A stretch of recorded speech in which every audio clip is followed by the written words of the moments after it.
4 ഘട്ടങ്ങളിലെ വോട്ടെടുപ്പ് പൂർത്തിയാക്കുമ്പോൾ ബി.ജെ.പിയുടെ കണക്കുകൂട്ടലുകൾ തെറ്റുകയാണ്.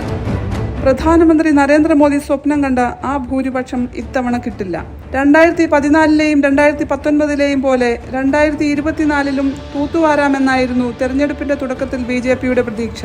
370 സീറ്റ് ബി.ജെ.പി ഒറ്റയ്ക്ക് പിടിക്കുക, 400 സീറ്റിലധികം എൻ.ഡി.എ സഖ്യം നേടുക. അങ്ങനെ വലിയ ലക്ഷ്യവുമായി ഇറങ്ങിയ ബി.ജെ.പിയും നരേന്ദ്രമോദിയും തെരഞ്ഞെടുപ്പ് മണ്ണിൽ വിയർക്കുകയാണ് ഇപ്പോൾ.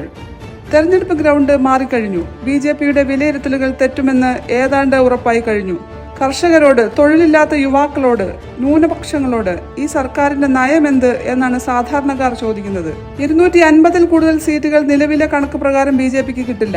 300 സീറ്റ് കടക്കണമെങ്കിൽ പശ്ചിമ ബംഗാൾ, മഹാരാഷ്ട്ര, യു.പി ഈ സംസ്ഥാനങ്ങളിൽ ബി.ജെ.പിക്ക് കൂടുതൽ സീറ്റുകൾ പിടിക്കാനാകണം. യു.പി ഒഴികെ ഹിന്ദി ബെൽറ്റിലെ ഏതാണ്ട് എല്ലാ സംസ്ഥാനങ്ങളിലും മുഴുവൻ സീറ്റുകളും കഴിഞ്ഞ തവണ ബി.ജെ.പിക്ക് കിട്ടിയതാണ്. അവിടെ അതേ വിജയം ആവർത്തിക്കാൻ ഇത്തവണ ഒരു സാധ്യതയുമില്ല. മോദി തരംഗമില്ലെന്നും രാമക്ഷേത്രം ഉത്തരേന്ത്യയിൽ എല്ലായിടത്തും വോട്ട് നേടിത്തരില്ലെന്നും ബി.ജെ.പി തന്നെ വിലയിരുത്തുന്നു. 80 മണ്ഡലങ്ങളുള്ള യു.പിയിൽ 75 സീറ്റായിരുന്നു ബി.ജെ.പിയുടെ ലക്ഷ്യം. അത് നടക്കില്ല എന്ന് ബി.ജെ.പി തന്നെ മനസ്സിലാക്കിയിട്ടുണ്ട്. മഹാരാഷ്ട്രയിൽ ശിവസേനയെയും എൻ.സി.പിയെയും പിളർത്തിയത് അവർക്ക് അനുകൂലമായ ഒരു സഹതാപ തരംഗം ഉണ്ടാക്കിയിട്ടുണ്ട്. പ്രകാശ് അംബേദ്കർ കഴിഞ്ഞ തവണത്തെ പോലെ പ്രതിപക്ഷ വോട്ട് ഭിന്നിപ്പിക്കുന്ന പ്രശ്നവുമില്ല. ബംഗാളിൽ സന്ദേശ് ഖാലി ബി.ജെ.പിയെ തിരിഞ്ഞുകൊത്തുകയാണ്. ബി.ജെ.പി പറഞ്ഞിട്ടാണ് പീഡന പരാതി നൽകിയതെന്ന് ഇര തന്നെ വെളിപ്പെടുത്തിയത് ബി.ജെ.പിയെ പ്രതിരോധത്തിലാക്കിയിട്ടുണ്ട്.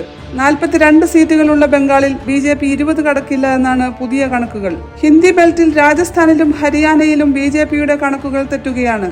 കാരണം കർഷകരോഷം തന്നെ. ഹരിയാനയിൽ ബി.ജെ.പി സർക്കാർ തന്നെ നിലംപൊത്തുമെന്ന സ്ഥിതിയുണ്ട്. ദില്ലിയിലും ഹിമാചൽ പ്രദേശിലും ബീഹാറിലും ബി.ജെ.പിക്ക് സീറ്റുകൾ കുറയും.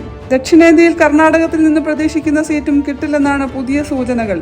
കോൺഗ്രസിന്റെ ശക്തമായ സംഘടനാ സംവിധാനവും മികച്ച സംസ്ഥാന ഭരണവും കൂടെ എൻ.ഡി.എ സ്ഥാനാർത്ഥിയായിരുന്ന പ്രജ്വൽ രേവണ ഉൾപ്പെട്ട സെക്സ് സ്കാൻഡലും കർണാടകയിൽ എൻ.ഡി.എ നില പരുങ്ങലിലാക്കുന്നു. കഴിഞ്ഞ തവണ 28-ൽ 26 സീറ്റും എൻ.ഡി.എക്കായിരുന്നു. ഇത്തവണ 20 സീറ്റ് വരെ കോൺഗ്രസിന് കിട്ടിയേക്കാം എന്നാണ് തെരഞ്ഞെടുപ്പ് പ്രവചനം. അപ്പോൾ എവിടെ നിന്ന് ബി.ജെ.പി 400 തികയ്ക്കും? തെരഞ്ഞെടുപ്പ് വിദഗ്ധരുടെ കണക്ക് പ്രകാരം 250 സീറ്റിലേക്ക് എത്താൻ തന്നെ ബി.ജെ.പി വിയർക്കും. ലോക്സഭയിലേക്ക് കേവല ഭൂരിപക്ഷത്തിന് വേണ്ടത് 272 സീറ്റാണ്. 2014-ലും കേവല ഭൂരിപക്ഷം ഉറപ്പാക്കി തന്നെയാണ് ബി.ജെ.പി അധികാരത്തിലെത്തിയത്. 2019-ൽ അത് 300-ന് മുകളിലേക്കാക്കി മോദി ഉയർത്തി.